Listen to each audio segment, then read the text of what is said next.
Hola, buenas tardes. Bienvenidos al curso La legislación de los imperios. En nombre de la doctora Patricia Galeana, pues muchas gracias por estar con nosotros.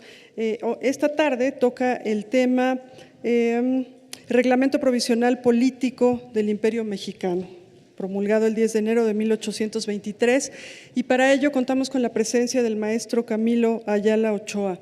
Él es licenciado en Historia por la Facultad de Filosofía y Letras de la Universidad Nacional Autónoma de México y maestro en Doctrina Social Cristiana por la Universidad Pontificia de Salamanca, de España.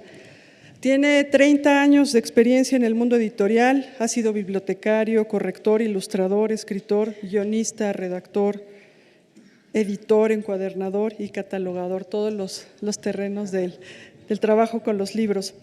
Es miembro del comité editorial de la colección Pequeños Grandes Ensayos de la UNAM y de la revista Quehacer Editorial, y ha sido consultor de diversas editoriales.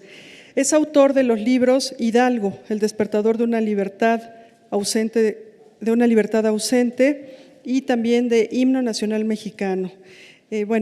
Ha trabajado, ha publicado en diversas revistas, boletines, fundó el Banco de Información de Historia Contemporánea del Colegio de Historia de la Facultad de Filosofía y Letras de la UNAM. Y entre otras de sus actividades, actualmente es jefe del Departamento de Contenidos Digitales y Proyectos Especiales de la UNAM, de publicaciones de la UNAM, y es miembro del Instituto del Libro y la Lectura y del grupo La Tertulia Editorial. Y Camilo Ayala Ochoa pues ha estudiado por supuesto el tema del emperador Agustín de Iturbide, publicó las memorias desde Liorna del emperador Iturbide con un estudio introductorio, una presentación, pero mejor él les platicará de esta publicación y de todo lo que toca sobre este tema. Bienvenido, maestro, muchas gracias.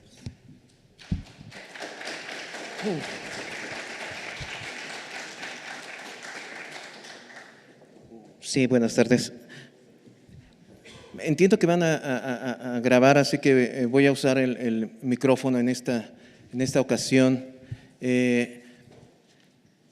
Y en estos actos lo primero que hay que hacer es, por supuesto, porque es de justicia, agradecer al Instituto la invitación, a Elsa Aguilar, por supuesto, y a la doctora Patricia Galeana.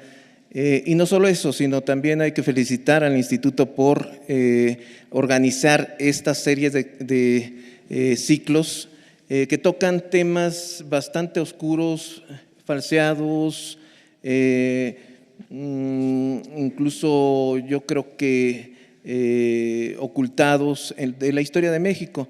De hecho, los imperios son temas que muy poco frecuentemente se tocan en lo que son las universidades, los colegios y sobre todo en cursos abiertos.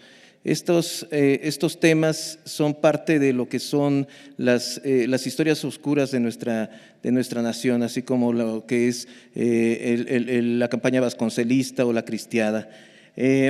Me toca en suerte lo que es el Reglamento Provisional Político del Imperio Mexicano. Es un documento bastante poco conocido, incluso por historiadores del siglo XIX, historiadores especialistas en Revolución de Independencia. Y esto, incluso también por abogados. Y este documento es no solo, digamos, oscuro, infortunado, porque también no se aplicó. Hay que recordar que fue escrito en diciembre de 1822 y se promulgó a principios de 1823 y le tocó en ese tiempo lo que es la revuelta de Veracruz de los jefes insurgentes y jefes exrealistas, el acta de Casamata y acontecimientos que llevaron a lo que es la abdicación de Iturbide y su exilio. Fue hecho por diputados de la Junta Nacional Instituyente, que es el tercer órgano colegial que trató de legislar más o menos durante los gobiernos de Agustín de Iturbide. Y por supuesto, intervino en el documento el emperador Agustín I, propuso enmiendas, propuso artículos. Varios de sus propuestas no fueron aceptadas. No es un documento propiamente de Iturbide, pero sí es de este grupo de personas que fueron formadas en lo que es la doctrina de la Iglesia Católica, en una tradición bastante distinta a lo que es la formación de los liberales de mediados del siglo XIX, pero que bebieron también ideas liberales. Vamos a ver ahora en esta presentación lo que es un Iturbide constitucionalista, un Iturbide defensor de la división de poderes, del poder ejecutivo, legislativo y judicial, un Iturbide que lucha por la representación popular, un Iturbide bastante más moderno de lo que podemos imaginar. Y hay que comenzar esta sesión un poco introduciendo la situación, aplaudiendo el tema, por supuesto, de los imperios. Como saben, son en la historia oficial dos situaciones, la del primero y segundo imperio, bastante poco tratadas, políticamente incluso incorrectas, pero que son tan vivas como no podemos quizá imaginarnos. Iturbide nos dio, por ejemplo, el nombre de México. En el Acta de Independencia del Imperio Mexicano, nosotros hay que recordar y hay que tener en cuenta eso en nuestra mente, nacimos como imperio, se dice que somos nación mexicana,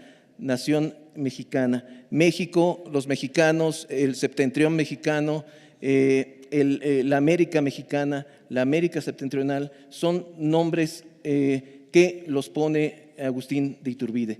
E Iturbide también nos da lo que es la bandera. Ahí está la bandera trigarante, el blanco, el verde, el rojo, o verde, blanco y colorado, como ustedes pueden llamarle. Nos lo dio Agustín de Iturbide.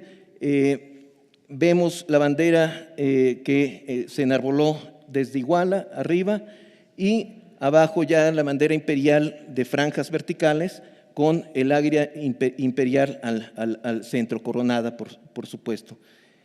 Una bandera, de hecho, es básicamente una identidad de pueblo, una identidad de nación. No solo quiere decir que esta comunidad llamada México tuvo abuelos comunes, sino también tiene un futuro común.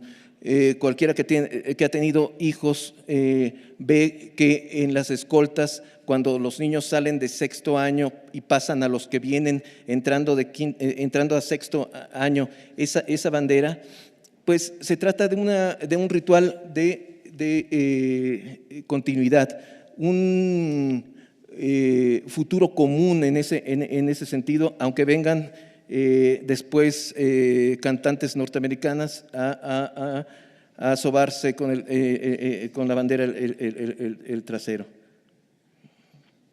También Iturbide lo que nos dio fue el escudo nacional. De hecho, tomando la simbología, por supuesto, prehispánica de lo que es la fundación de México Tenochtitlán, pero el águila imperial, de hecho, es básicamente un símbolo de imperio. Aquí vemos a la derecha, a la izquierda, digamos, a la derecha de ustedes, a la derecha de la pantalla, lo que es un águila romana de la Britania del siglo I de nuestra era. De hecho, el águila devorando a la serpiente es un símbolo imperial.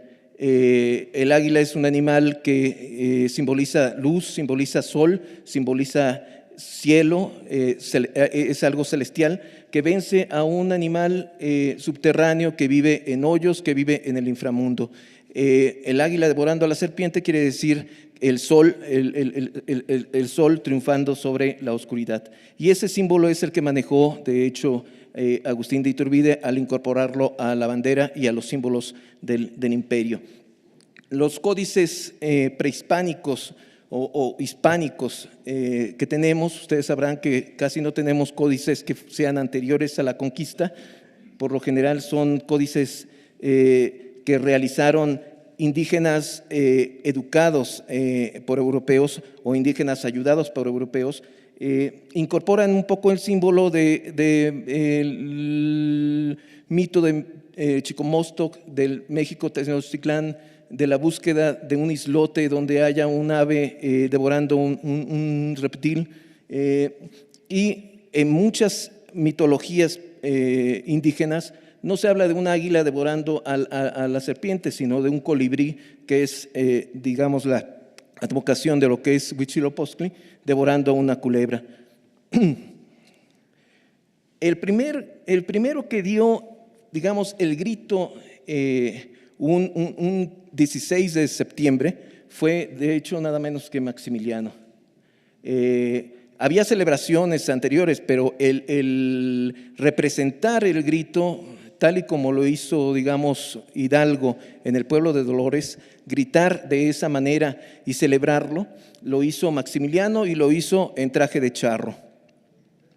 De hecho, mamá Carlota, digamos, su esposa, Carlota de Habsburgo, le llamamos los mexicanos por mucho tiempo mamá, dadas sus grandes actividades en los hospicios y en las obras de caridad. Iba también vestida de china poblana, y de hecho el rescate del traje nacional mexicano, el del charro de Jalisco y el de la china poblana es obra de Maximiliano. Ahí vemos a Maximiliano de ese lado, vestido de charro, y de este lado a Carlota vestida con un traje típico de Jalisco. También, de hecho, Maximiliano da el traje de gala del charro, el de botonadura de metal, que puede ser incluso de plata o de oro, a los mariachis, a las orquestas de música folclórica de Jalisco. Pero hay algo que liga además estos dos imperios, es el hecho de que Maximiliano, cuando llega a México, ustedes saben que no podía tener niños, buscó al nieto de Agustín de Iturbide, que es el Agustín Iturbide Green. Trató de fundar una dinastía un poco, digamos, de alguien mexicano, alguien nacido aquí en esta tierra, para dejarlo en el trono. Este niño vivió en México mucho tiempo, hasta que Porfirio Díaz, de hecho, ya grande el señor, le despacha a Europa en una especie de beca para un poco tratar de que su popularidad no opacara al general. Pero este es, de hecho, actualmente el heredero de Agustín de Iturbide, de la casa de Iturbide. De hecho, varias casas dinásticas europeas, algunos grupos como los monarquistas mexicanos y algunos grupos raros consideran a esta persona heredero del trono de Iturbide. Ex Maximilian Gutzen Iturbide Franceschi, que Iturbide,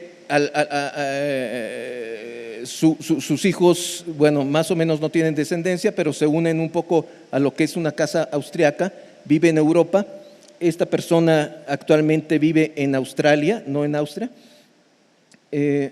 y aquí está saludando a el Papa Benedicto XVI. Yo no encuentro mucho parecido con Agustín de Iturbide. Maximilian Iturbide físicamente era pelirrojo, era muy alto, era tan alto que incluso con los muslos podía controlar un caballo, por eso le decían el dragón de fierro. Y esta persona, bueno, quizá un poco los ojos se parezcan a lo que es la familia de Iturbide. Hay que comenzar. Bien, gracias.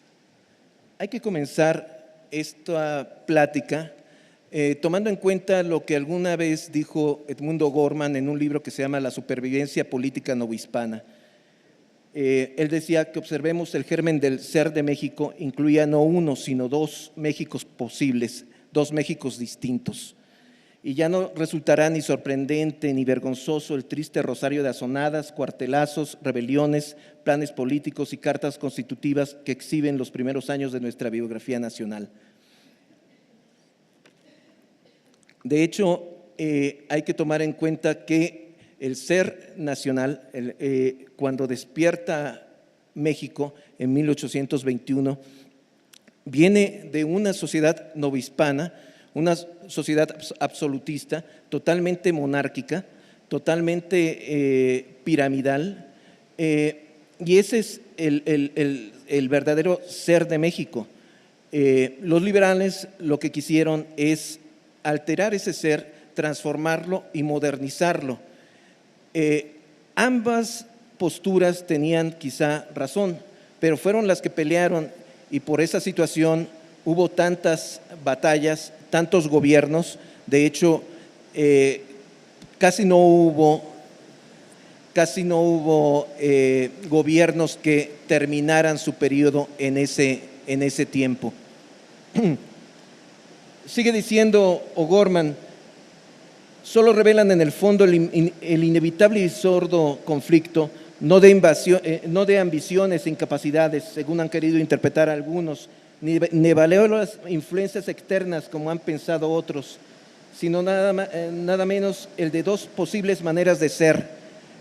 ¿Cuántas veces hemos oído a los conservadores nuestros, incluso a los mismos panistas actuales, decir que los liberales o los socialistas no pueden, o los revolucionarios, por ambiciosos o por torpes, no pueden gobernar? Así como cuántas veces se ha acusado a los conservadores mexicanos de tener intereses oscuros o intereses extranjeros que quieren vender a la patria. ¿Sí se escucha bien atrás?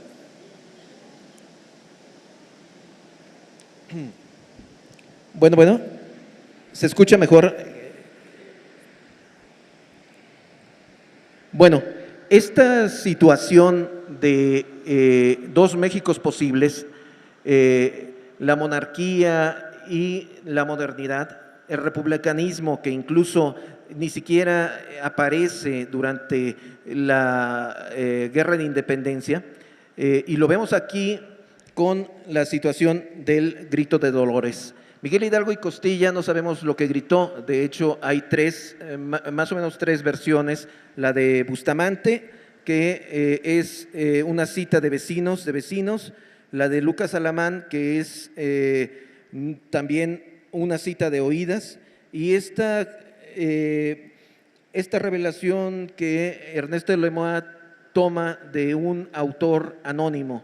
Lo que grita Hidalgo en el pueblo de Dolores el 16 de septiembre de 1810 es básicamente esto: viva la religión católica, viva Fernando VII, viva la patria y reine por siempre en este continente americano nuestra sagrada patrona. Y también muera el mal gobierno. Lucas Alamán dice que lo que grita es viva Fernando VII, mueran los malos gobiernos. Pero Miguel Hidalgo y Costilla no pensaba en una república, o no pensaba en destronar a Fernando VII, o no pensaba ir en contra de la corona. Al contrario, también hay que pensar que hubo varios personajes de la Revolución de Independencia que jugaron con la monarquía. Miguel Hidalgo, por ejemplo, inicia la lucha y poco después empieza a ser llamado Alteza Serenísima, incluso él mismo lo permite. Allende, cuando tiene desavenencias con Hidalgo, lo arresta y trata de envenenarlo, trata de matarlo, lo lleva encadenado, empieza a recibir el trato de Alteza.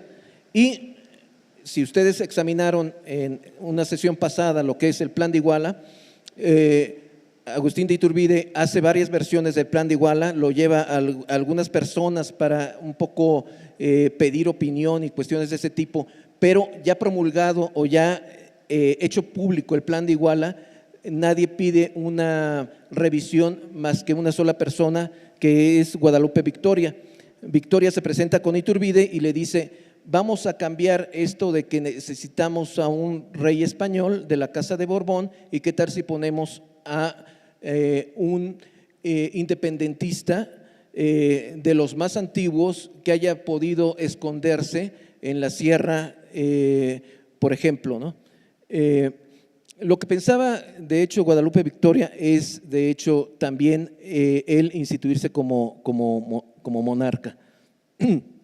Al contrario, de hecho, también Agustín de Iturbide, cuando después de la batalla de Cóporo, Guanajuato, donde a las órdenes de Torcuato Trujillo pierde la batalla, aunque él había puesto en actas que estaba en desacuerdo con la estrategia y la táctica que Torcuato Trujillo estaba empleando, dice a Vicente Filisola: qué fácil sería hacer la independencia si las tropas mexicanas que militamos bajo las banderas reales nos pusiéramos de acuerdo con los insurgentes. De hecho, esto nos ilustra sobre el pensamiento de Agustín de Iturbide. Él era independentista desde un inicio, de hecho, desde quizá antes de 1810. Sin embargo, lo que pensaba era que la sociedad debía tener un orden. Cuando Hidalgo pasa por Guanajuato, le pide a Iturbide que comande los ejércitos insurgentes.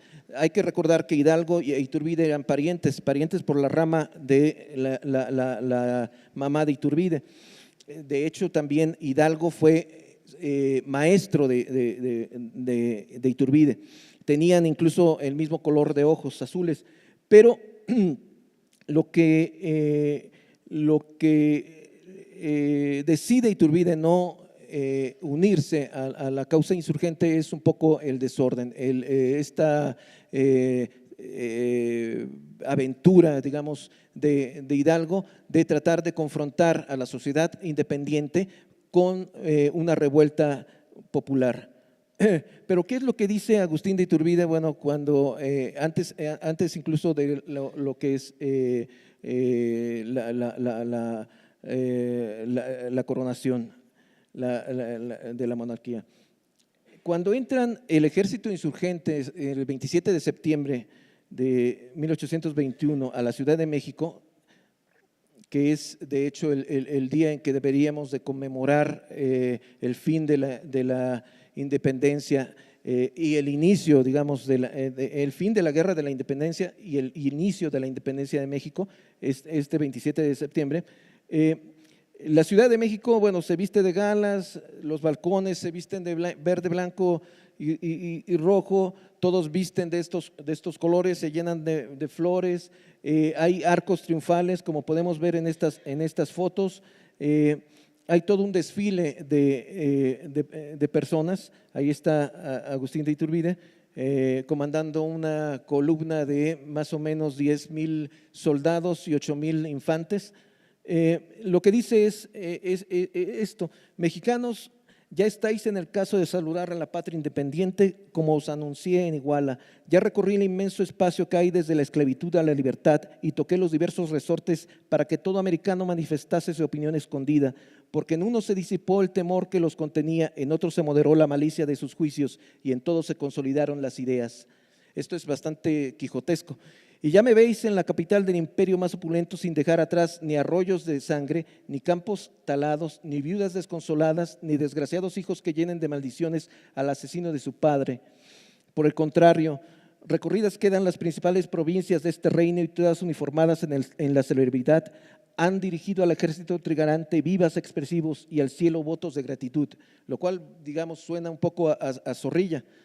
Estas demostraciones daban a mi alma un placer inefable y compensaban con demasía los afanes, las privaciones y la desnudez de los soldados, siempre alegres, constantes y valientes. Ya sabéis el modo de ser libres, a vosotros toca señalar el de ser felices. Estas frases son bastante buenas, bastante literarias. Yo creo que a Agustín de Iturbide no se le ha explorado su beta literaria, que era bastante buena. Se instalará la Junta. La Junta quiere decir el poder ejecutivo. Se reunirán las cortes, es decir, el poder legislativo.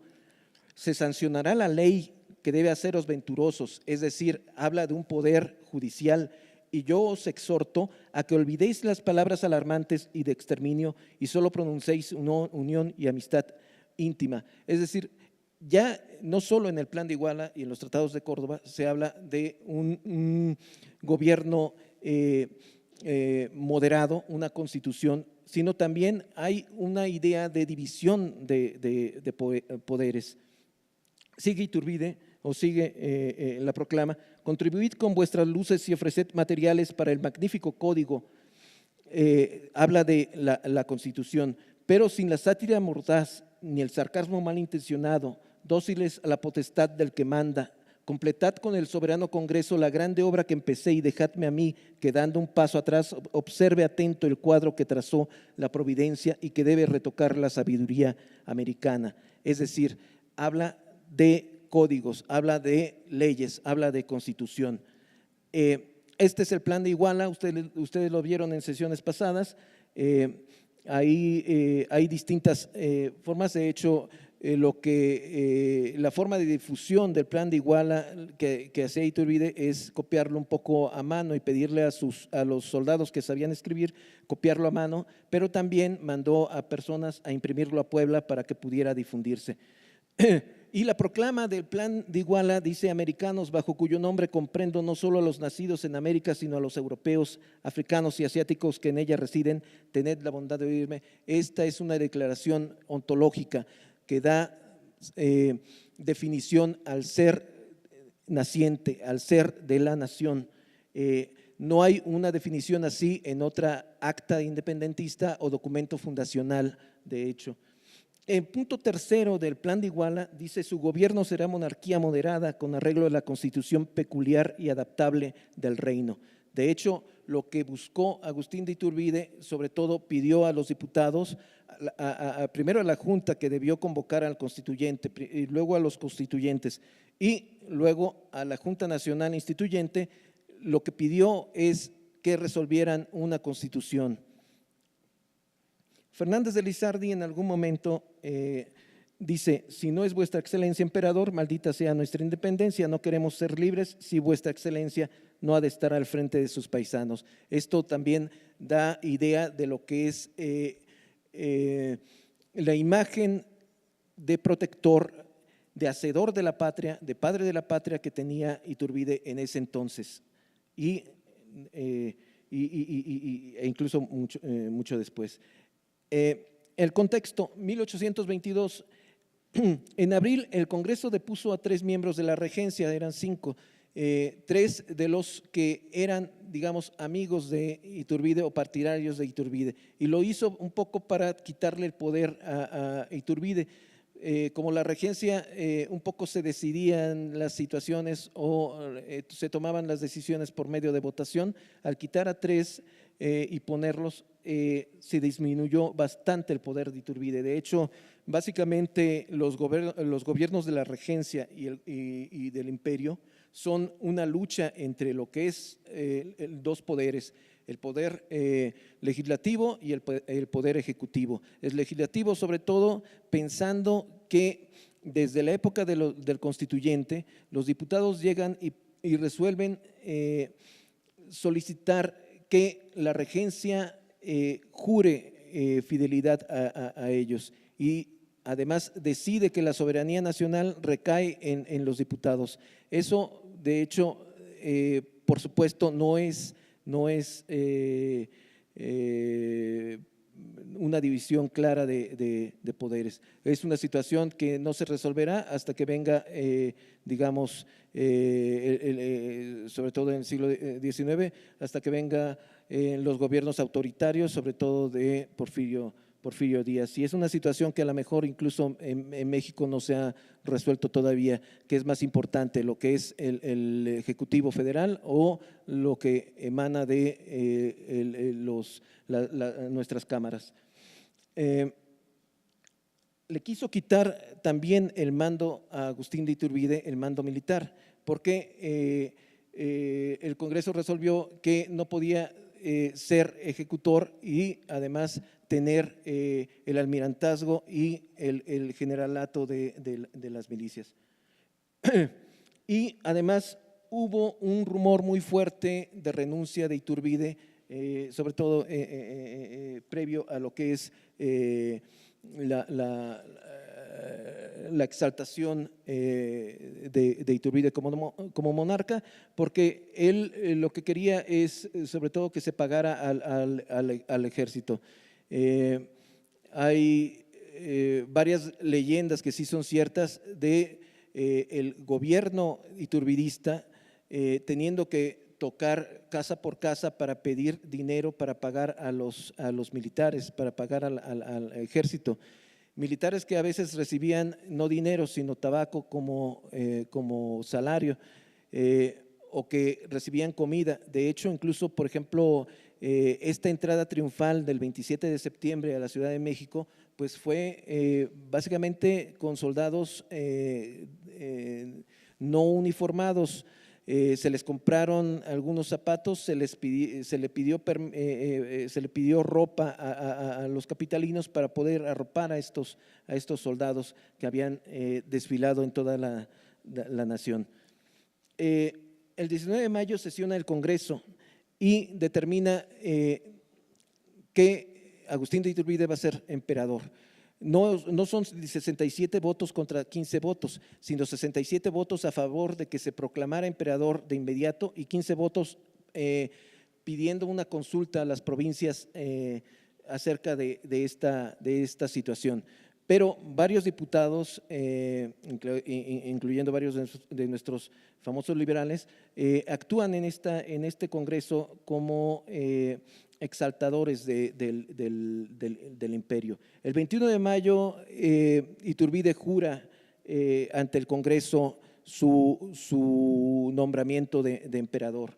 Es algo que tampoco no se ha estudiado mucho o no se ha dicho mucho. El 22 de junio hay una votación por la forma de monarquía de México. Se determina que va a ser una monarquía hereditaria y quien va a heredar el imperio va a ser el primogénito de Iturbide. Y se da una votación de 109 votos. Hay que recordar que, bueno, de hecho, la principal impugnación en contra de la disposición de la coronación de Iturbide es que no había quórum en la asamblea, o que esta fue, digamos, básicamente asaltada. Pero no hay tal. De hecho, sí es cierto que debía haber unos 182 diputados más o menos en el Congreso, y la mitad de ellos debió estar el día que se votó la insaculación de Iturbide como monarca. Si esto no fue así, aunque parece que sí hubo 94 diputados presentes, en la sesión de la votación de la herencia de Iturbide, de la herencia del imperio, había 109 votos. 21 de julio es la coronación presidida por el Congreso. De hecho, quien le coloca la corona a Iturbide es el presidente del Congreso, el presidente de los diputados. Este es, de hecho, la respuesta que en las memorias escritas en el exilio Iturbide da a quienes indican que los diputados lo nombraron emperador sin tener atribuciones o con la fuerza de las bayonetas. Desgraciadamente, entre los muchos motivos que tengo que estar contento de mi suerte actual, uno es el no tener un imperio en que me confirmaron hombres tan inexactos y tan débiles que no se avergüenzan de faltar a la verdad y decir a la faz del mundo que tuvieron miedo y obraron contra su conciencia en el negocio más grave que puede presentárseles jamás. La jura de la coronación de Iturbide, o bueno, del nombramiento de emperador de Agustín de Iturbide, fue en el Colegio de San Pedro y San Pablo, que ahí lo vemos. Después fue Hemeroteca Nacional, después Museo de la Luz, actualmente es el Museo de las Constituciones que administra la Universidad Nacional Autónoma de México. Están en el Carmen y San Ildefonso. Esta litografía es muy poco conocida, es cuando Agustín de Iturbide jura el nombramiento de emperador. Y la jura es esta: Agustín, Por la divina providencia y por nombramiento del Congreso de Representantes de la Nación Emperador de México, juro por Dios y por los santos evangelios que defenderé y conservaré la religión católica, apostólica, romana, sin permitir otra alguna en el imperio, que guardaré y haré guardar la Constitución que formare dicho Congreso, y entre tanto la española en la parte que está vigente, y asimismo las leyes, órdenes y decretos que ha dado, y en lo sucesivo diere el repetido Congreso, no mirando en cuanto hiciere, sino al bien y provecho de la nación, que no enajenaré, cederé, ni desmembraré parte alguna del imperio, que no exigiré jamás cantidad alguna de frutos, dinero, ni otra cosa, sino la que hubiera decretado el Congreso, que no tomaré jamás a nadie sus propiedades y que respetaré sobre todo la libertad política de la nación y la personal de cada individuo. Y si en lo que he jurado o parte de ello lo contrario hiciere, no debo ser obedecido, antes aquello de que contraviniere sea nulo o de ningún valor. Así Dios me ayude y sea mi defensa, y si no, me lo demande. Ese es el juramento de Agustín de Iturbide. Jura, de hecho, obedecer la Constitución, jura obedecer las leyes y jura hacer esas leyes. Pero también hay algo bastante curioso y quiero que se fijen bien, esto de la supervivencia legal de la Nueva España. Es decir, la Constitución de Cádiz revalorada en este juramento. Esto nos va a mandar a partir de ahora hasta que se haga una constitución. Sigue siendo igual la idea de lo que es el plan de Iguala. Después, Agustín de Iturbide hace un discurso durante el juramento. Dice: quiero, mexicanos, que si no hago la felicidad del septentrión, si olvido algún día mis deberes, cese mi imperio, observar mi conducta, seguros de que si no soy para ella digno de vosotros, hasta la existencia me será odiosa, gran Dios. No sucederá que yo olvide jamás que el príncipe es para el pueblo y no el pueblo para el príncipe. Es lo que les digo, las frases de Agustín de Iturbide eran bastante maravillosas en ese sentido. Yo creo que con O'Gorman, que el siglo XIX mexicano es parte o debería de ser parte de lo que es la historia del arte y no la historia política, porque hay muchos hechos, dichos de los personajes que convivieron, melodramáticos, dramáticos, espectaculares e incluso románticos. Son cuestiones bastante interesantes. Esta es la coronación de Iturbide. Las joyas de la coronación fueron tomadas prestadas. De hecho, incluso se trató de que las joyas que tenía el Monte Pío fueran prestadas para la coronación, lo cual no se pudo hacer por disposiciones legales, pero varias familias aportaron joyas para esto. El trono, de hecho, no era de metal, era de hecho madera recubierta. Los mantos eran hechura un poco, digamos, mexicana, a la imagen de lo que fue, digamos, la coronación napoleónica. Pero ¿dónde están ¿dónde está este trono? Está en la capilla donde está enterrado Iturbide, que es en la Catedral Metropolitana, en la capilla de San Felipe de Jesús. Allí puede verse el trono que utilizó en la coronación Agustín I.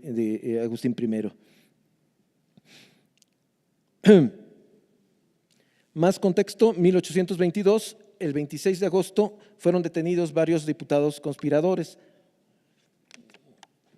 De hecho, sí es verdad que había una conspiración para aprender a Iturbide, aprender a la familia del emperador, incluso tratar de matarlo. Y varios diputados, entre ellos, bueno, Mier, Bustamante, Guadalupe Victoria, tratan de hacer esto y no se da por las medidas que adopta Iturbide, que es aprenderlos, encerrarlos, y el Congreso empieza a luchar para que se liberen a sus diputados o explique el Ejecutivo qué es lo que pasaba. Pero el 31 de octubre el Congreso es sustituido realmente por una junta instituyente que después se llamó Junta Nacional Instituyente de 55 miembros. Bueno, aunque de hecho las memorias de Iturbide dicen que son 60 y tantos, 66 me parece. Este es de hecho el culmen de lo que es el enfrentamiento entre el Ejecutivo y el Legislativo. Diputados que trataban de hacer que el emperador cayera, y un emperador que de hecho incluso no desaparece al Congreso, más bien lo reduce, como ustedes pueden ver, lo reduce incluso a mucho menos diputados, quizá a una cuarta parte. Hay que tomar en cuenta esta situación. Con Iturbide, tanto en la regencia como en el imperio hay varios cuerpos colegiados más o menos legislando. Está la Suprema Junta Gubernativa, que estaba encargada de convocar elecciones, determinar el reglamento para elegir al Congreso Constituyente. Está el Congreso mismo Constituyente y está la Junta Nacional Instituyente. Iturbide nunca tuvo, digamos, nunca obró solo, sí tuvo contrapesos en ese sentido.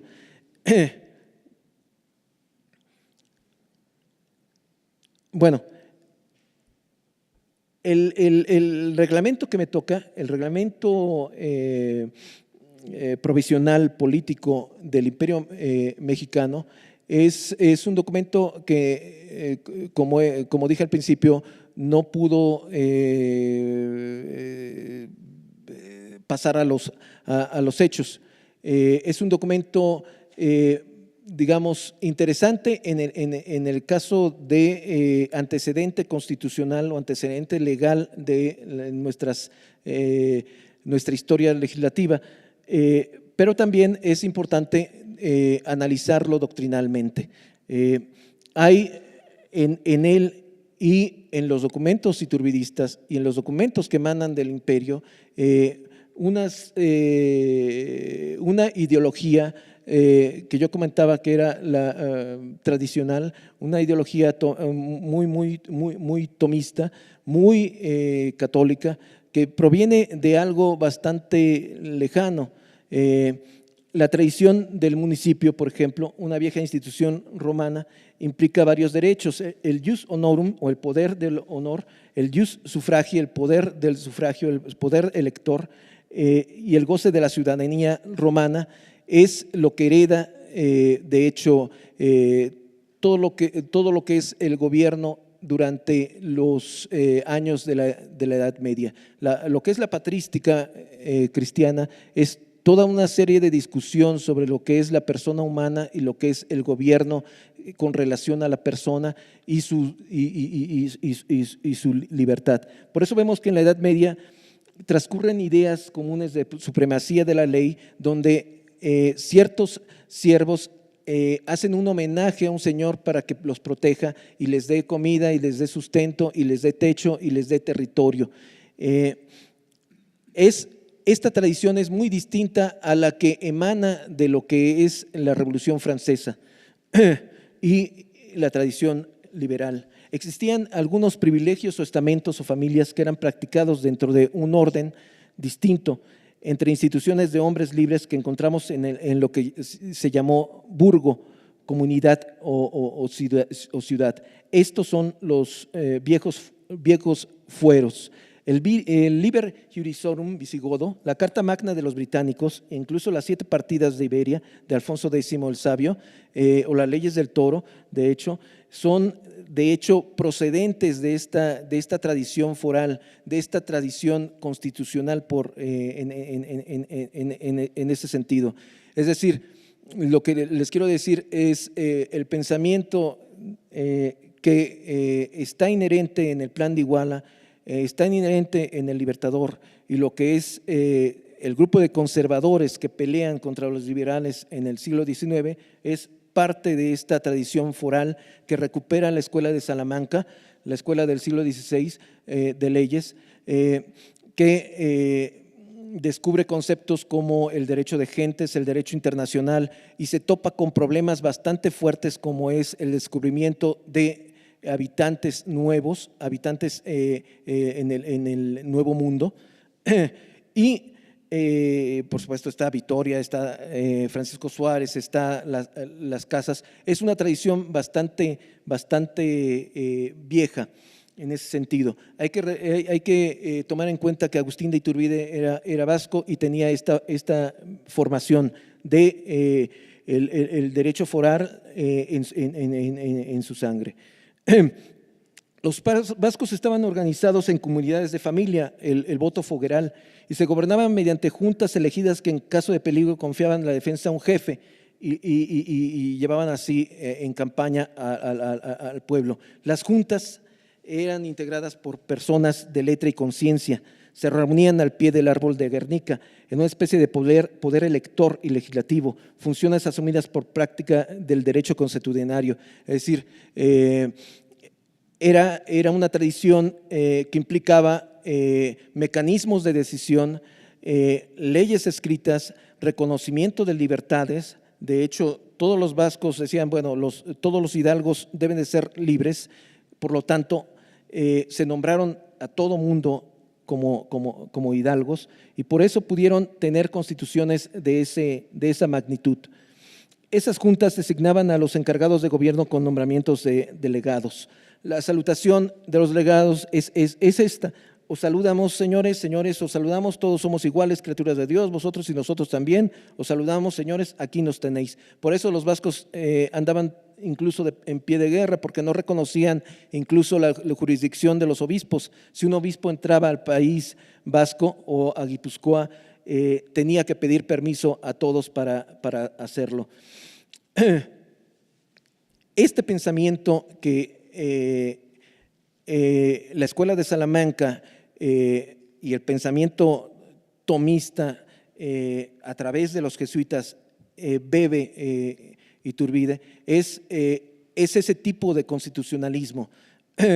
No es un constitucionalismo nacido de una admiración a la Constitución de los Estados Unidos o a la Revolución Francesa, sino es una tradición mucho más vieja. El 18 de diciembre de 1822, ya entrando a lo que es el documento, el reglamento provisional político, se da el término de lo que es el documento. El 10 de enero de 1823 se presenta al Pleno y el 14 de febrero de 1823 se aprueba por el Pleno. Es decir, hablamos de que el reglamento provisional es un documento oficial. Cierto que no pudo llevarse a la práctica por los hechos que ya hemos comentado, el plan de Casamata, pero es un documento netamente oficializado. Es un esbozo, es una sombra, es una especie de borrador de constitución, pero es interesante de suyo por esta situación. Estos son los diputados que escriben el reglamento: Toribio González, Antonio Valdés y Ramón Martínez de los Ríos. Es una comisión que nombra la Junta Nacional Instituyente. El documento tiene más o menos, digamos, más bien tiene 100 artículos, 2 de ellos, digamos, transitorios. Pero lo que vamos a hacer ahora, a partir de estos minutos, y voy a tratar de hacerlo brevemente para que haya tiempo de preguntas, quizá, es hacer un comentario de texto sobre ciertos artículos de este reglamento. Hay que tomar en cuenta también doctrinariamente esta situación. Las 3 garantías que están en el Plan de Iguala significan independencia, unión y religión. pero no solamente son, digamos, conceptos tirados al aire. La independencia es un principio político, es decir, somos independientes, podemos darnos nuestra propia ley, podemos gobernarnos, podemos administrar nuestra propia hacienda. Esa es la garantía inherente en el Plan de Iguala. La unión no es la unión de sangre, sino es un ideal jurídico social. Estamos unidos como comunidad, como territorio, como sociedad y formamos parte de un proyecto nacional. Y en el caso de religión no se trata de un principio de contemplación, es decir, vamos a rezar todos. No, se trata de una teología social, un pensamiento que a finales del siglo XIX derivó en lo que es la cuestión social, la Rerum Novarum, las grandes encíclicas papales. La caridad es, según Emile Chenon, la verdadera caridad es una virtud sobrenatural por la cual Dios es amado a causa de su perfección infinita y el prójimo por amor a Dios. Chesterton decía, el perdón para lo imperdonable o el amor para lo no amable. Es decir, la caridad es una virtud activa, demanda ser ejercida, no es una virtud contemplativa, es lo que obliga a dar limosna o actuar si uno puede y obliga en conciencia.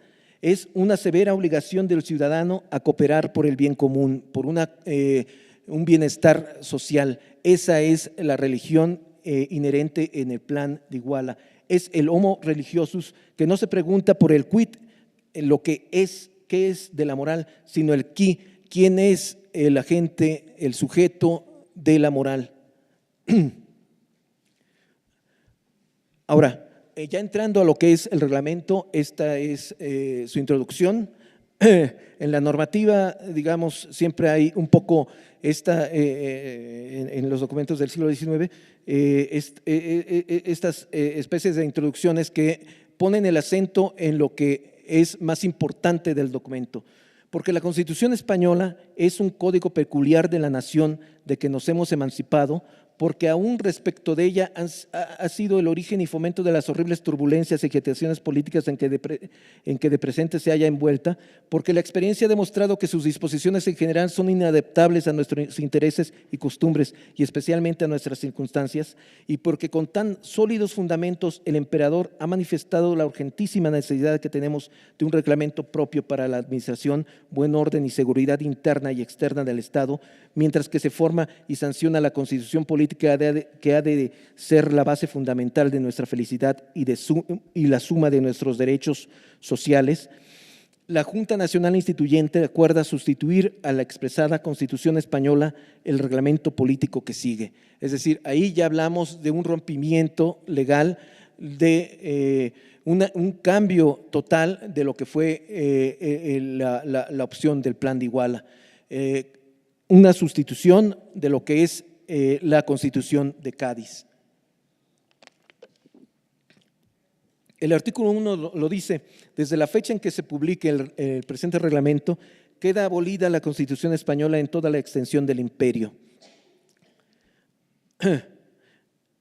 ¿Qué es lo que quería decir Cádiz? De hecho, incluso hemos visto, bueno, en el curso no está, o está fuera de los objetivos del curso, pero vean ustedes que la Constitución de 1824 es una copia de la Constitución la Constitución mexicana de 1824 es una copia de la de Cádiz, no de la de Estados Unidos, aunque sí se copia lo que es el nombre del país, Estados Unidos mexicanos. Pero Cádiz, de hecho, era una reestructuración que hacían los españoles para derribar un antiguo régimen. Y esos son las cinco instituciones que se querían reformar o cambiar. Entre ellos los gremios, la Inquisición, la desamortización de bienes, sobre todo los eclesiásticos, aunque también de instituciones añejas. Esto es lo que significaba Cádiz. Lo que emanó en México de Cádiz, por eso revolvió muchísimo, tanto en 1810 como en 1821, fue la idea no tanto de alterar el orden eclesiástico, sino el orden un poco, digamos, social. Fueron los gremios básicamente los que se rebelaron a la Constitución de Cádiz y eso hicieron en España e hicieron en México. El artículo 2. Quedan, sin embargo, en su fuerza y vigor las leyes, órdenes y decretos promulgados anteriormente en el territorio del imperio hasta el 24 de febrero de 1821, en cuanto no pugnen con el presente reglamento y con las leyes, órdenes y decretos expedidos o que se expidieren en consecuencia de nuestra independencia. Es decir, ahí hay un legalismo bastante fuerte. Quitamos a Cádiz, pero nos quedamos con algunas de las leyes vigentes. Hay que regular que son, bueno, leyes de sanidad, leyes de minería, leyes de moneda, leyes de hacienda, leyes de frontera, que van a guardar un poco el orden de lo que es la sociedad, o tratar de hacerlo. Y porque entre las leyes dictadas por las partes españolas hay muchas tan inadaptables como la Constitución, que aquí sería embarazoso expresar, se nombrará una comisión de dentro y fuera de la Junta que la redacte, la Junta Nacional Instituyente, ¿no?, que la redacte y haciendo sobre ellas las observaciones que le ocurran, las presente a la misma Junta o al futuro Congreso para que se desechen las que se tengan por inoportunas. Es decir, va a haber una revisión de esas leyes para ver cuál es la que continúa, cuál es la que debe de reformarse, cuál es la que puede quizá cambiarse. Lo importante ahí es la figura de una comisión de iniciativa, es decir, lo que actualmente tiene como poder, digamos, el Ejecutivo Nacional de presentar iniciativas, en ese tiempo se está dando a una comisión del propio legislativo, de la propia Junta Nacional Instituyente, para revisar las leyes y para emitir estas cuestiones que dan la agenda legislativa a lo que es el poder legislativo. El artículo 3. La nación mexicana y todos los individuos que la forman y formarán en lo sucesivo profesan la religión católica, apostólica, romana, con exclusión de toda otra. El gobierno, como protector de la misma religión, la sostendrá contra sus enemigos. Reconocen, por consiguiente, la autoridad de la Santa Iglesia, su disciplina y disposiciones conciliares sin perjuicio de las prerrogativas propias de la potestad suprema del Estado.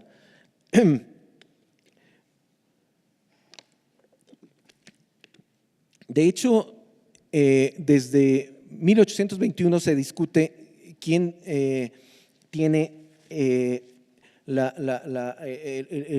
poder del regio patronato. El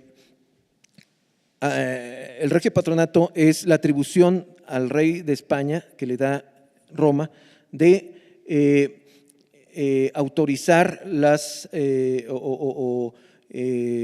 examinar las autoridades eclesiásticas en las iglesias, en los obispados, en la división eclesiástica, el permitir el paso de bulas o documentos pontificios sobre el territorio, y esa autoridad, al haber independencia en México, hay una discusión sobre quién recae, si sobre el Ejecutivo, el Legislativo o sobre el pueblo, o simplemente regresa a los obispos. Por supuesto, el clero mexicano dijo, es una atribución del rey de España, por lo tanto, al no haber rey, esa atribución o ese derecho regresa a los obispos y nosotros podemos nombrar autoridades eclesiásticas en las diferentes jurisdicciones eclesiásticas. Iturbide dice que no y empieza a nombrar incluso autoridades eclesiásticas.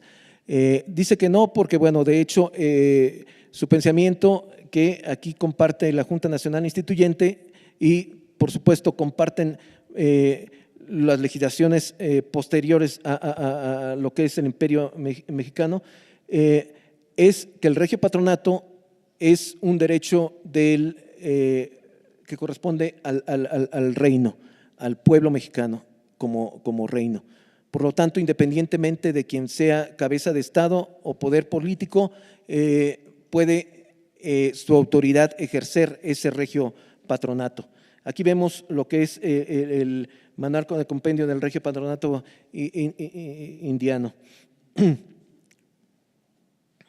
El artículo 4.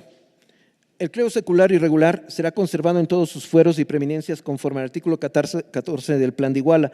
Por tanto, para que las órdenes de jesuitas y hospitalarios puedan llenar en procomunal los importantes fines de su institución, el gobierno las restablecerá en aquellos lugares del imperio en que estaban puestas y en los demás en que sean convenientes y los pueblos no lo repugnen con fundamento. Esto de que puedan los pueblos repugnar la vuelta de los jesuitas o los hospitalarios es porque varias de las propiedades de las órdenes religiosas fueron ocupadas por algunas comunidades o algunas instituciones. Por ejemplo, el Colegio de San Pedro y San Pablo era de hecho un colegio jesuita. La misma Casa de Profesa era un colegio, digamos, jesuita, que pasó al clero secular, regular, perdón, en ese sentido. En el caso de la Escuela de San Pedro y San Pablo, pasa a ser parte de un colegio. Difícilmente se puede devolver a las órdenes como los jesuitas, pero es posible. No tanto en el caso de algunas propiedades que se hicieron vecindades o se hicieron haciendas o se hicieron parte de las comunidades o pueblos, por lo tanto podían los pueblos sí repugnar esto mismo. Es muy importante para Iturbide, para el imperio, lo que es la orden jesuita, porque básicamente de hecho ellos, los altos criollos y los mestizos, educados, como por ejemplo el cura Hidalgo y Agustín de Iturbide, pues fueron educados por estos jesuitas, de hecho, en el tomismo. Ellos eran sus maestros y querían devolver a esta institución a lo que es México. Aquí vemos la pragmática sanción de la majestad para recordarles que en España los jesuitas fueron expulsados en 1767, por lo tanto de todos los territorios del Imperio Español. ¿Por qué fue esa situación? ¿Por qué los expulsan también en Francia y en otros países? Por el enorme poder económico que tenían los jesuitas, se vuelven un poco banco mucho más poderoso incluso que el mismo Estado en donde pertenecen, es un Estado dentro del Estado, el enorme poder político que adquieren, la influencia educativa que tienen. Muchas de las casas, las mejores universidades o las mejores escuelas de la Nueva España y del Imperio Español, pues eran jesuitas, y también porque atentaban contra los intereses de la corona española en cuanto a que tenían ideas sobre todo del derecho de guerra o derecho de rebeldía o el del tiranicidio, y una cosa que se llama populismo, que es que el poder emana del pueblo. No es distinto al populismo tal y como nosotros lo concebimos actualmente, que es un poco el reparto de tortas, el reparto de tarjetitas o cosas por el estilo. Es una defensa que hacen los jesuitas a lo que es una contestación a lo que es el despotismo ilustrado. El artículo 5. La nación mexicana es libre, independiente y soberana, reconoce iguales derechos en las demás que habitan el globo y su gobierno es monárquico, constitucional, representativo y hereditario, con el nombre de Imperio Mexicano. Yo creo que de hecho en alguna constitución actual debería de ser el primer artículo de esa constitución, porque es lo que da coherencia, juicio, a todo lo que es el documento. Define el nombre de nación mexicana, define lo que es el gobierno y define las características de ese gobierno. El artículo 6 dice que el imperio es uno e indivisible, porque se rige por unas mismas leyes en toda la extensión de su territorio, para la paz y armonía de sus miembros, que mutuamente deben auxiliarse a fin de conspirar la común felicidad. Esto, de hecho, más adelante en lo que son las atribuciones y derechos de lo que es el Ejecutivo o el Emperador, se le dice que cuáles son sus facultades y se le prohíben varias cuestiones, entre ellas dividir el territorio.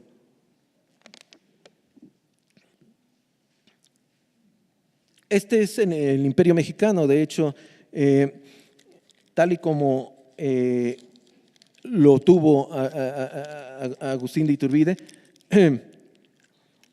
De hecho, hubo una discusión sobre todo de esa división. Iturbide no quiso hacer cambios en esa división territorial. Maximiliano sí lo hizo, una división bastante coherente, pero Iturbide quiso preservar un poco el derecho.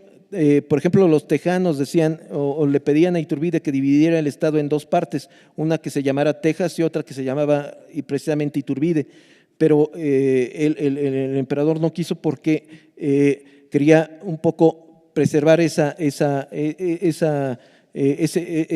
orden. Después de la independencia, después de la proclamación, después de la entrada del ejército trigarante a la Ciudad de México, se incorporaron las provincias de Centroamérica. De hecho, llegábamos, aquí se ve mucho más claro, hasta Costa Rica. Nunca tuvimos un territorio tan extenso en ese sentido. Varias islas que están ahí, de hecho, ya no las tenemos, por supuesto. La isla de la Pasión, por ejemplo, que hasta, el porfiriato, un poco después cuando cae el porfiriato la perdemos. Varias de las provincias de Centroamérica las perdemos al caer en el imperio. Chiapas, que era parte de Centroamérica, también se desincorpora, un poco regresa en 1824, pero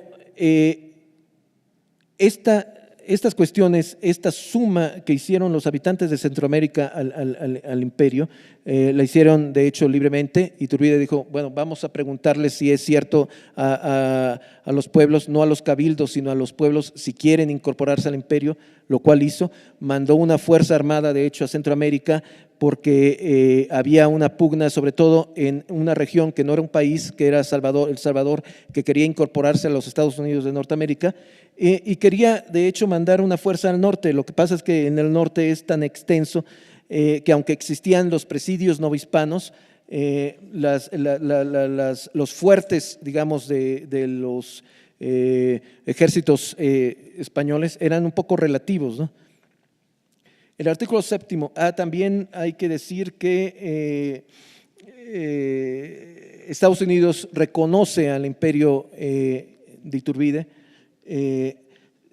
sin embargo, le pide que venda gran parte del norte, lo cual Iturbide dice no, y se gana un enemigo bastante fuerte, de hecho, que trabajó, por supuesto, para derrocar al emperador desde entonces.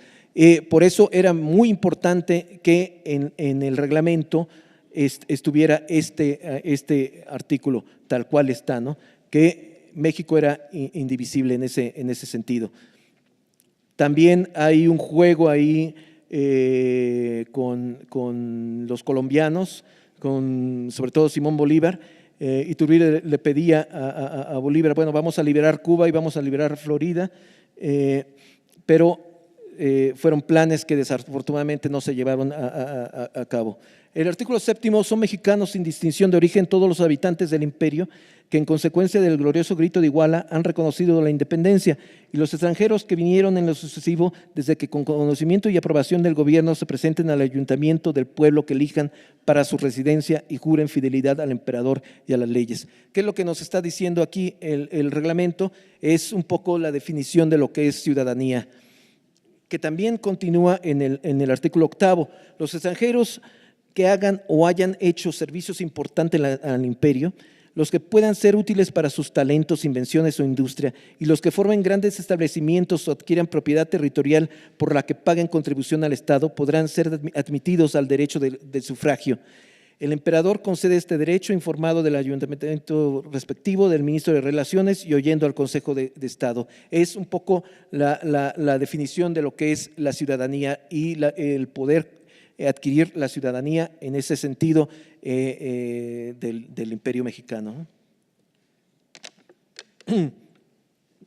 El gobierno mexicano tiene por objeto la conservación, tranquilidad y prosperidad del Estado y sus individuos, nosotros diríamos garantizando los derechos de libertad, propiedad, seguridad, igualdad legal y exigiendo el cumplimiento de los deberes recíprocos. Es un poco no un artículo legal, sino más bien como un programa político, un programa de gobierno, ¿no? Hay que respetar los derechos de libertad, los derechos de seguridad, los derechos de propiedad, la igualdad legal y exigiendo el cumplimiento de los deberes recíprocos. De hecho, un poco lo que es el resumen de las garantías individuales que hay en nuestra Constitución, por más reformada que esté. Por cierto, México siempre ha sido una institución legal. Hay actualmente 660 reformas constitucionales a la Constitución de 1917. Hay 292 leyes vigentes. Ustedes se darán cuenta de esta complejidad. Artículo 10. La casa de todo ciudadano es un asilo inviolable, no podrá ser allanada sin consentimiento del dueño o de la persona que en el momento haga veces de tal, que no podrá negar la autoridad pública para el desempeño de sus oficios, es decir, el respeto a la propiedad privada. Es un poco también emanado de lo que son los fueros vascongados o los fueros viejos y el derecho de gentes, el derecho de la escuela de la Universidad de Salamanca. No tanto de lo que es la Constitución de Estados Unidos, no tanto de lo que es los derechos del ciudadano, del hombre y del ciudadano de la Revolución Francesa. Yo pienso que reivindicar estas tradiciones hispanas, tradiciones mucho más añejas de lo que podemos ver. Esto es parte del fuero para que vean un poco la situación de no solo comparación, sino fundamento. El fuero prohíbe el tormento, la confiscación de bienes, la prisión por deudas y la violación del domicilio. Bajo los ancianos fueros no era posible la detención de un vasco sin previo auto dictado por un juez para llamarlo al árbol de Guernica, prefiriendo la impunidad de algún delincuente a la limitación de los derechos individuales. Aquí todavía continúa, digamos, el reglamento. En esto de la inviolabilidad de la casa del ciudadano. Eso se entiende en los casos comunes, pero en los delitos de lesa majestad divina y humana, es decir, en lo que es herejías o atentados contra el poder político o contra las garantías, es decir, bueno, los asesinatos, el atentado contra una propiedad, el atentado contra una de las libertades que vimos anteriormente, y generalmente todos aquellos en que el juez, bajo su responsabilidad, califique que la ligera tardanza que demanden estas contestaciones puede frustrar la diligencia, procederá el allanamiento del modo que estime más seguro, pero aún en esta calificación quedará sujeto a la misma responsabilidad. En los antiguos fueros se decía que alguien que fuera aprehendido solo lo podía hacer mediante una orden de un juez o de una autoridad y aún siendo aprehendido debía ser juzgado inmediatamente. De hecho, tenía que tener una ejecutoria casi inmediata para no alterar los derechos de esa persona. Artículo 11. La libertad personal es igualmente respetada. Nadie puede ser preso ni arrestado, sino conforme a lo establecido con la ley anterior o en los casos señalados en este reglamento. Vemos esta unión, este antecedente que hay en los fueros, lo hay en este reglamento. Artículo 12. La propiedad es inviolable, la seguridad como resultado de esta y de libertad. El en el artículo 13, el Estado puede exigir el sacrificio de una propiedad particular para el interés común legalmente justificado, pero con la debida indemnización. Es decir, para el caso de que haya una obra pública que tenga que pasar por una propiedad privada, una casa, un rancho, una hacienda, un pueblo, se tiene que dar indemnización. Por ejemplo, de hecho, incluso Iturbide tenía la idea de hacer un canal en Centroamérica para que la flota mexicana, él mandó comprar un buque y más bien una fragata y 3 buques a los Estados Unidos para comenzar a hacer la Armada Mexicana para la defensa de los puertos. Tenía la idea de hacer un canal en Centroamérica para que esta flota pasara a resguardar lo que es el Pacífico y el Atlántico. Artículo 14. La deuda pública queda garantizada. Toda especie de empeño o contrato entre el gobierno y sus acreedores o interesados es inviolable. Es decir, en el caso de la autoridad de gobierno, en el caso de respaldo económico deudor, queda ese gobierno. Es decir, en el reglamento no se concebía que el propio gobierno fuera declarado en quiebra. Artículo 15. Todos los habitantes del imperio deben contribuir en razón de sus proporciones a cubrir las urgencias del Estado. Aquí estamos hablando de impuestos, estamos hablando de derechos, de royalties. Todos deberían de contribuir a no solo a las urgencias del Estado, sino más bien a lo que es el camino lógico del Estado, contribuir a lo que es los sueldos de los funcionarios, el funcionamiento de los servicios públicos, el funcionamiento del ejército. En los antiguos fueros se ve esta figura que un poco se hermana a esta concepción. En los fueros de Guipúzcoa se prescribió que todos los pueblos participen por igual en el gobierno de la provincia y todos sus hijos con esta esperanza se dediquen a instruirse en el gobierno de la patria. Para la escuela salmantina, el Estado es un medio de lograr el bien común. El bien común es un bien de convivencia. Por esta causa, el fin del Estado, más que realizar el bien común, consiste en orientar las energías de la persona y la familia para que, realizándose armónicamente, se haga bien de todos. Para Antonio Gómez, que es uno de los legalistas salmantinos, el Estado era una realidad definida por relaciones jurídicas, un organismo jurídico que está dirigido por la justicia legal, y bajo esa misma visión, Miguel Bartolomé Salón distinguió un jus dominativum, poder del dominio, y un jus gubernativum, poder de ordenación. Es decir, el Estado tenía un verdadero dominio sobre los bienes puestos al servicio de todos los ciudadanos y tenía poder de ordenación sobre los bienes personales, de los que solo la persona tenía verdadero dominio. Es decir, es la justificación para que se cobren impuestos, para que cada uno de los ciudadanos del imperio contribuyan a la manutención del imperio. Artículo 16.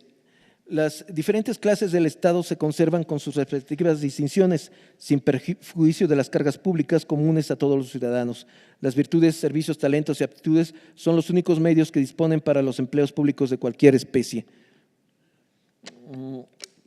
Lorenzo de Zavala decía que después de 1821 había unos 300,000 mexicanos buscando el puesto que dejaron 70,000 españoles. Y es cierto. De hecho, muchos mexicanos, muchos antiguos insurgentes pensaron que podían tener acceso a cargo público simplemente por haber contribuido a la guerra de la insurgencia o simplemente por ser mexicanos, pero el mismo reglamento está sometiendo esto a lo que es un poder de aptitud en ese sentido, ¿no? Artículo 17. Nada más conforme a los derechos del hombre que la libertad de pensar y manifestar sus ideas. Por tanto, así como se debe hacer un racional sacrificio de esta facultad, no atacando directa ni indirectamente, ni haciendo sin previa censura uso de la pluma en materias de religión y disciplina eclesiástica, monarquía moderada, persona del emperador, independencia y unión, como principios fundamentales admitidos y jurados por toda la nación desde el pronunciamiento del Plan de Iguala. Así también en todo lo demás, el gobierno debe proteger y protegerá sin excepción la libertad de pensar, escribir y expresar por la imprenta cualquier concepto o dictámenes, y empeña todo su poder y celo en alejar cuantos impedimentos puedan ofender este derecho que mira como sagrado.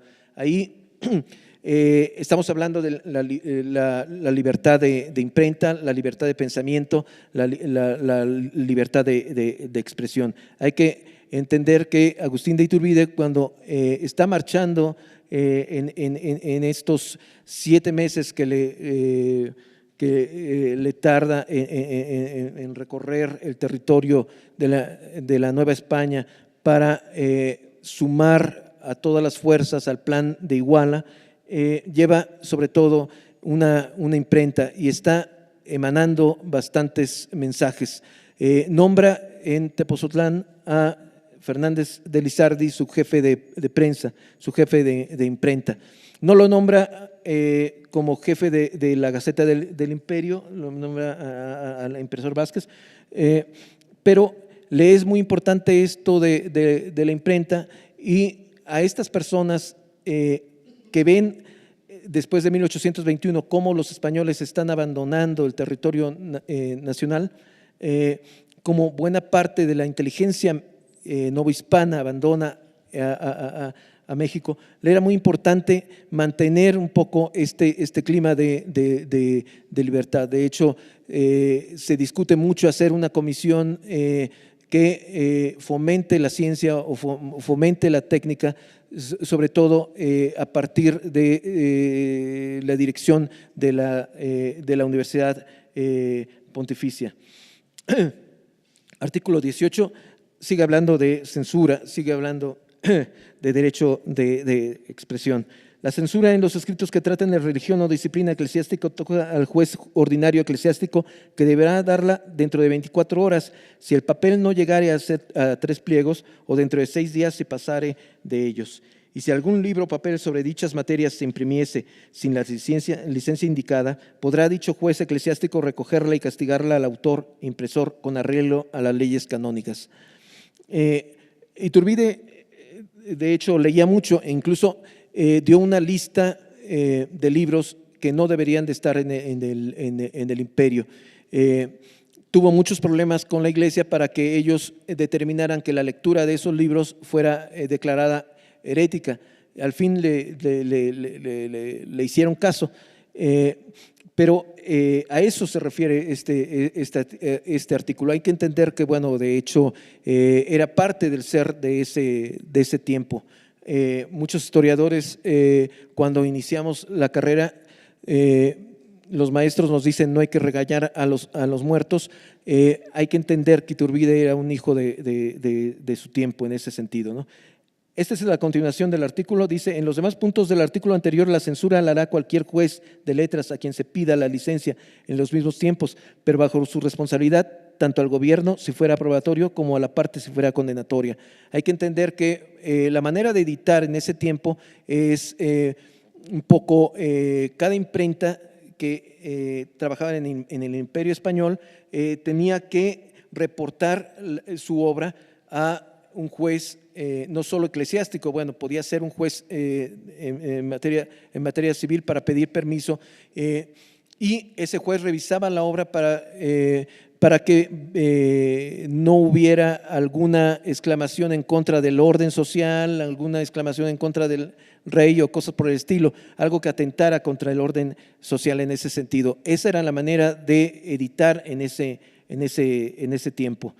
Y es la que trata de recuperar este reglamento provisional político del Imperio Mexicano. Artículo 19. Como quiera que el ocultar el nombre en un escrito es ya una presunción contra él, y las leyes han detestado siempre esta conducta, no se opone en la libertad de imprenta la obligación que tendrán todos los escritores de firmar sus producciones con expresión de fecha, lo que también es utilísimo a la nación, pues así no se darán a la faz de las naciones cultas.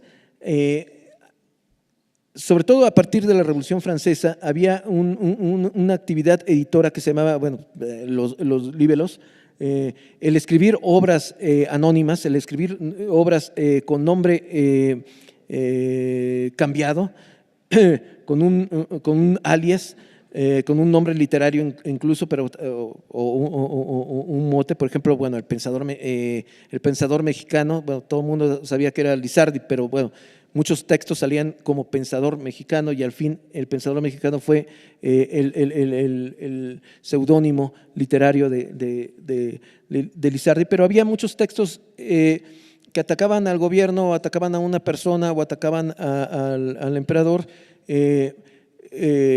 ofreciéndose como anónimos. No había responsabilidad en ese sentido, no había contra quién contestar en ese sentido, y era un poco lo que les apuraba a estos miembros de la Junta Nacional Instituyente. En el artículo 20 se organizará a la fuerza política hasta el Estado en que el emperador la juzgue conveniente para la defensa y seguridad interna y externa. Aquí hablamos de lo que es el ejército. Iturbide quería 36,000. Hubo un intercambio de cartas incluso con Simón Bolívar comentando esto mismo, que a lo mejor uniendo fuerzas entre lo que es Venezuela, Colombia y México podían contener la fuerza que tenían los Estados Unidos, la fuerza naval que ya tenían en ese entonces. Quería 36,000 para que no le pudieran quitar territorio. De hecho, a fines del imperio, hay una entrevista entre el jefe Huanoqui, que es un jefe comanche. Este no es Huanoqui, sino su hijo, no hay una foto del jefe, que firma un tratado con Agustín I, donde los comanches se comprometen a preservar la frontera norte y avisar al gobierno central si hay una invasión de los norteamericanos o de los ingleses o de los rusos porque bueno, también estaban en el norte. Le toca en suerte ver el levantamiento de Veracruz y cómo Nicolás Bravo y Guadalupe Victoria se levantan contra el emperador.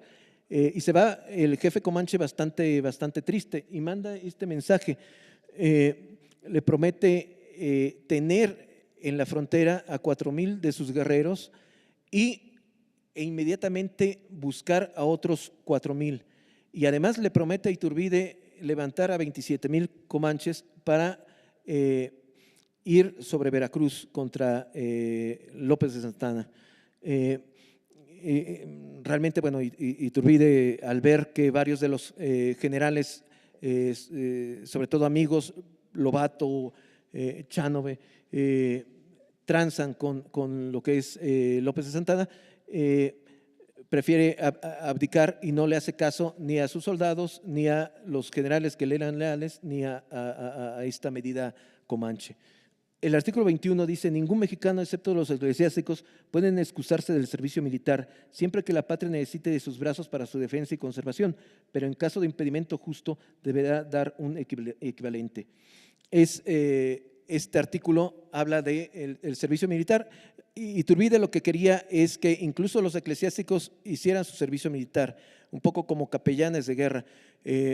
La Junta no le hace caso en ese sentido, pero queda este artículo como algo bastante interesante. El artículo 22, la fuerza pública es esencialmente obediente. No solo Iturbide quería, bueno, unos 36,000 soldados, sino también unos 30,000 guardias nacionales, como él lo fue. Él no fue, digamos, militar de carrera, sino fue guardia nacional. Es decir, cada que había bandoleros, cada que había algún desorden, se unía a una fuerza y combatía a esos bandoleros hasta que llega la independencia. Guardias que hacen, por supuesto, ejercicios militares, ejercicios de disciplina, pero eran un poco lo que es la Guardia Rural o la policía actual. El artículo 23, el sistema de gobierno político del Imperio Mexicano se compone de los poderes legislativo, ejecutivo y judicial, que son incompatibles en una misma persona o corporación. Ahí tenemos también la continuidad del pensamiento de tener por separado a estos tres poderes. Y con esto se termina, digamos, el comentario de textos. Vamos a cerrar un poco con esta imagen que es del muralismo de Diego Rivera. Ahí está Iturbide un poco caricaturizado. Ese es, el muralismo representa lo que es nuestra historia oficial mexicana, un poco la historia de buenos contra malos, de blanco contra negro, de héroes contra villanos. Se le ha calificado a Iturbide como oportunista, reaccionario, absolutista, enemigo de los congresos, enemigo de los diputados, perseguidor del padre Mier, antidemócrata y cosa por el estilo. Pero la verdad histórica me parece otra. Iturbide fue un conservador, fue legalista, quería un gobierno emanado de las leyes, apoyado por las leyes, fue un congresista, batalló mucho para que los diputados pudieran reunirse, pudieran estar trabajando, le pidió muchísimo al Congreso y en ese sentido también fue constitucionalista. Lo que quería era una constitución, no la de Cádiz, sino algo que emanara realmente de los diputados mexicanos. De hecho, él también sabía mucho sus limitaciones y las limitaciones de su mismo grupo. No podían ellos escribir una constitución en ese sentido, tenía que ser una constitución, digamos, consensada en ese sentido. También defendió lo que es la división de poderes, la defendió hasta el final, y lo que es la representación política. En varias ocasiones consultó a provincias, hizo incluso una especie de plebiscito, una encuesta a las provincias para preguntar qué forma de gobierno es la que el pueblo era la que le gustaba. Ese fue Iturbide. Ahí tenemos a la iglesia de Antigua Padilla. Él fue fusilado y enterrado en esta iglesia que en ese tiempo, en 1824, no tenía techo, ya estaba derruida. Fue enterrado con un vestido franciscano. Y ahí quedó. En 1971 Echevarría manda a negar el pueblo de Padilla para desaparecer la memoria de Iturbide, funda Nuevo Padilla a unos kilómetros y hace una presa que se llama Vicente Guerrero. Fue el tiempo en que el Congreso de Diputados de Echevarría decreta que el consumador de la independencia debía ser Vicente Guerrero, falseando la historia. Pero la historia es realmente otra. Muchas gracias por su cordial atención.